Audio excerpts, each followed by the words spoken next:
కాంగ్రెస్ పార్టీలో అసమ్మతి ఎమ్మెల్యేల సంఖ్య అంతకంతకు పెరుగుతోంది. నల్లగొండ, పాలమూరు తిరుగుబాటు ఎమ్మెల్యేలకు మరో 3 వరంగల్ శాసనసభ్యులు తోడయ్యారు.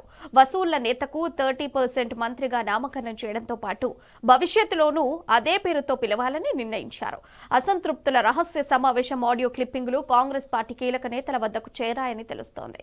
ఆ క్రమంలోనే రేవంత్ కేబినెట్ అత్యవసరంగా సమావేశమై ఇదే అంశంపై ప్రధానంగా చర్చించినట్లు ప్రచారం జరుగుతోంది.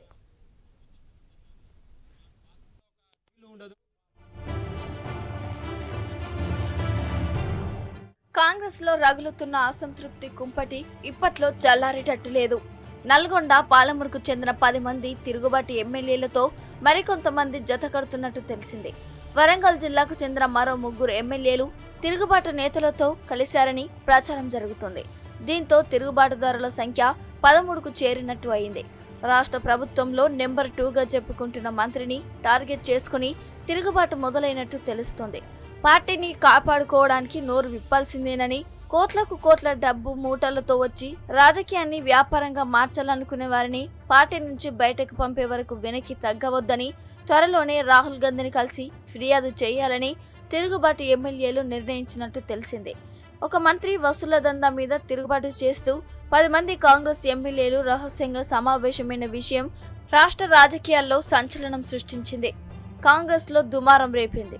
దీంతో కాంగ్రెస్ దిద్దుబాటు చర్యలు ప్రారంభించింది.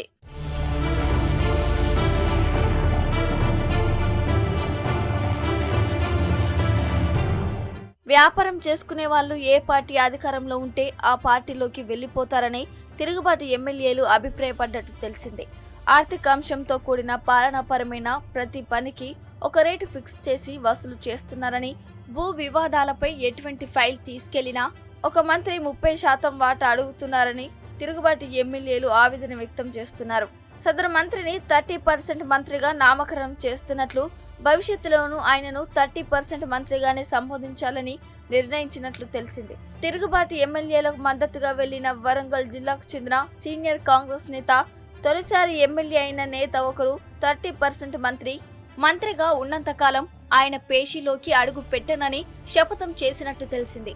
కాంగ్రెస్ అధికారంలోకి వచ్చి ఏడాది పూర్తయినా నియోజకవర్గాలకు రూపాయి ఎమ్మెల్యే ఫండ్ రాలేదని, కానీ ఆయనకు మాత్రం వేల కోట్ల కాంట్రాక్టు బిల్లులు చెల్లిస్తున్నారని తిరుగుబాటు ఎమ్మెల్యేలు ఆవేదన వ్యక్తం చేసినట్టు తెలిసింది.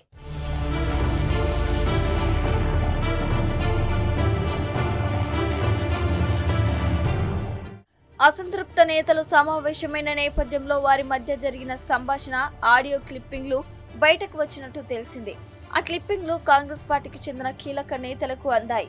ఈ నేపథ్యంలోనే ముఖ్యమంత్రి రేవంత్ రెడ్డి కమాండ్ కంట్రోల్ సెంటర్లో అత్యవసర కేబినెట్ సమావేశం నిర్వహించినట్లు ప్రచారం జరుగుతోంది. కేంద్ర బడ్జెట్పై చర్చించేందుకు ఈ సమావేశం ఏర్పాటు చేశారని సీఎం కార్యాలయ వర్గాలకు చెప్పినప్పటికీ తిరుగుబాటు ఎమ్మెల్యేల మీదనే సుదీర్ఘంగా చర్చించినట్టు తెలిసిందే.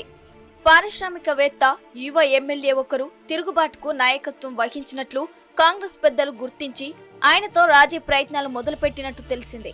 కేసీఆర్ రాజకీయంగా తెలివైన నేత అని, ఈ మంత్రి మోసాలను ముందుగానే పసిగట్టి పార్టీ నుంచి బయటకు పంపించేశారని, మనకు దిక్కులేక నెత్తిన ఎత్తుకున్నామని ఈ సందర్భంగా వారు వ్యాఖ్యానించినట్టు తెలిసింది.